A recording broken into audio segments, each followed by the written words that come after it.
తిరుపతి జిల్లా వెంకటగిరి మండల rural panchayat యాతలూరు ST కాలనీలో న్యాయ విజ్ఞాన చైతన్య సదస్సు నిర్వహించారు. ఈ కార్యక్రమానికి ముఖ్య అతిథిగా Venkatagiri junior civil judge yes Vishnu Varma పాల్గొని ఎస్టీ కాలనీ వాసులకు పలు రకాల చట్టాలపై అవగాహన కల్పించారు. మీకు వచ్చిన ఏ సమస్య అయినా ఉంటే ఒక తెల్ల పేపర్ మీద రాసి మాకు అందజేస్తే ఇరువురులను పిలిపించి ఏ ఒక్క రూపాయి ఖర్చు లేకుండా మీ సమస్యలను పరిష్కరిస్తామని ఆయన తెలిపారు. అనంతరం లాయర్లు D Rajaram, Ramprasad, Sunkara Rajesh, K Nirmala, Venkatagiri CI A V Ramana, SI G Subbarao పాల్గొని కాలనీ వాసులకు పలు రకాల చట్టాలపై అవగాహన కల్పించారు. కార్యక్రమంలో పలువురు అధికారులు, ప్రజలు పాల్గొన్నారు.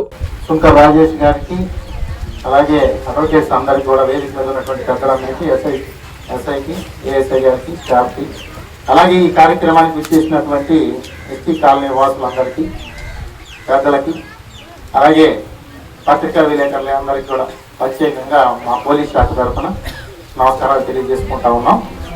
అయితే ఇప్పుడు గతంలో ఈ రకంగా న్యాయ విజ్ఞాన సదస్సులు అనేది పల్లెల్లోకి వచ్చి పెట్టేటువంటి సంస్కృతి లేదు. కాలక్రమేణా అన్ని పోలీసు కూడా ఇప్పుడు ప్రతి విలేజ్కి పల్లె నిద్ర అని చెప్పేసి, తర్వాత అవగాహన సదస్సులు పోలీస్ శాఖ తరఫున, అట్లాగే జడ్జి గారు కూడా ఈరోజు బయటకు వచ్చి అడ్వకేట్స్ వీళ్ళంతా కూడా రావటం, ఇవన్నీ కూడా ఈ మధ్య కాలంలో జరుగుతూ ఉన్నాయి. అంటే అన్నీ కూడా ప్రజల ముందుకే అన్నీ కూడా సౌకర్యాలు అనేది వస్తూ ఉన్నాయి. మనం ఏదైనా ఒక సర్టిఫికేట్ కావాలంటే ఒకప్పుడు ఎంఆర్ఓ ఆఫీస్ చుట్టూ, మా చిన్నతనంలో ఎంఆర్ఓ ఆఫీస్ చుట్టూ ఒక 10 రోజులు తిరిగేవాళ్ళం. ఇప్పుడంతా ఆన్లైన్ అయిపోయింది. ఇప్పుడు ఆన్లైన్లో పెట్టేస్తే వితిన్ 24 అవర్స్ 48 అవర్స్లో ఆటోమేటిక్గా మీకు సర్టిఫికెట్ వచ్చేటువంటిది. అంటే అన్నీ సులభతరం అయిపోయినాయి అన్నమాట. దాని తర్వాత పేరెంట్స్ని సరిగ్గా చూడని పిల్లలు ఉంటారు. అంటే ఒకడే కొడుకు ఉండొచ్చు, లేకపోతే 2-3 కొడుకులు ఉండొచ్చు. ఆ ముగ్గురు సంతానము ఏం చేస్తారంటే పెళ్ళిళ్ళు అయిపోగానే వీళ్ళు ఈ లోపల ఏదో ఒకటి ఆస్తి, ఒక 2 ఎకరాల పొలం ఉందనుకోండి, ముగ్గురు కలిసే పని చేసుకుంటారు. కొడుకులు ముగ్గురు పంచుకుంటారు. ఒక ఇల్లు ఉందనుకోండి, ఆ ఇంటిలోనే ఈ ముసలాళ్ళను కూడా అవసరం వస్తే బయటికి పోయేసి ఇంకెట్లన్నా చిన్న గదిలోనో ఎక్కడ అడ్డుకు ఉండమని చెప్పేసి పెట్టేసి బయటికి పంపించేస్తా ఉంటారు. వాళ్ళకి సరిగ్గా కూడు పెట్టేటువంటి చాలా మంది అన్నం కూడా పెట్టనటువంటి పరిస్థితి. ఈ మధ్య కాలంలో పెన్షన్స్ వస్తున్నాయి కాబట్టి ఆ పెన్షన్ డబ్బులు తీసుకొని కొద్దిమంది అలాగా జరుగుతూ ఉంది. కానీ చాలా మంది చాలా ఇబ్బందికరమైన పరిస్థితి ఉంది. అయినా ఉదయం నుంచి సాయంత్రం కోడి దగ్గర ఉండాలా. దానివల్ల మీరు కూలి పని చేసుకునే వాళ్ళు కూలి పని చేసుకోలేని పరిస్థితి ఉంటుంది. దానివల్ల వాళ్ళకు వచ్చే ఆదాయం ఉండదు.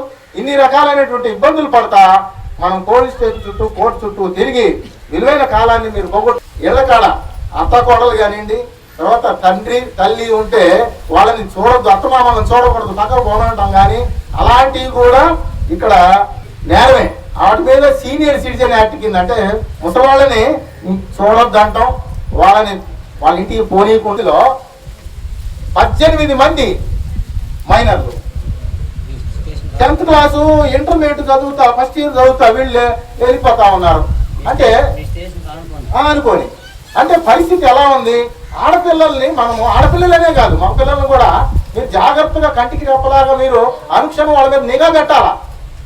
సైగా చేస్తా ఉన్నాడు. ఏది ఏమైనప్పటికీ అవకాశం ఇచ్చినటువంటి పెద్దలందరికీ ప్రత్యేకంగా, ముఖ్యంగా జడ్జి గారికి ప్రత్యేకంగా ధన్యవాదాలు తెలియజేసుకుంటూ సెలవు.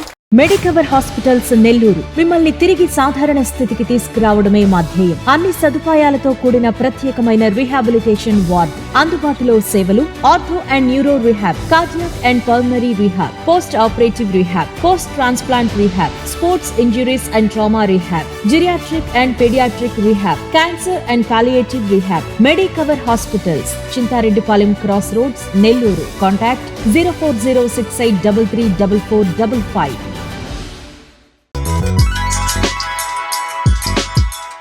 Hi Nilor, please subscribe to N3 TV.